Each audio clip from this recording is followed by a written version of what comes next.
বন্ধুরা, good afternoon. তোমরা সবাই কেমন আছো? আশা করি খুব ভালো আছো। তো আজকে সরস্বতী পুজো, তাই সবাইকে জানাই সরস্বতী পুজোর আন্তরিক প্রীতি ও শুভেচ্ছা। তো দেখো, আজকে আমি আমার বেটুর জন্য সরস্বতী পুজো আজকেই করছি। তো বন্ধুরা দেখো, আমি আজকে এই ছাপা হলুদ শাড়িটা পরেছি। তোমাদেরকে আমি পুরোটা দেখাতে পারছি না, যতটুকু পারছি চেষ্টা করছি দেখানোর, কারণ ফোনটা তো নিজের হাতেই ধরেছি। যাই হোক, তো আমাকে কেমন লাগছে অবশ্যই কিন্তু কমেন্টস করবে।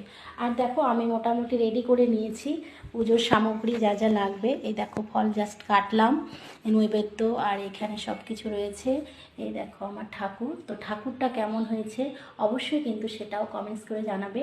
এই যে আমার বেটুর বই, আর যতটুকু পেরেছি, জানি না ঠাকুমশাই আসলে বাকিটা আমি শুনে নিয়ে রেডি করব। ঠিক আছে? তো তোমাদের কি পুজো হয়ে গেছে? যদি যদি হয়ে থাকে তাহলে জানাবে, আর যদি না হয়ে থাকে সেটাও কিন্তু জানাবে। আর সবাই খুব ভালো থাকবে। আর বাকিটা পুজো তোমাদের সঙ্গে পরে শেয়ার করছি। পুরোহিত মশাই আসলে যখন পুজো হবে বাকিটা তোমাদের সঙ্গে শেয়ার করবো। টাটা, এখন রাখছি, বাই বাই।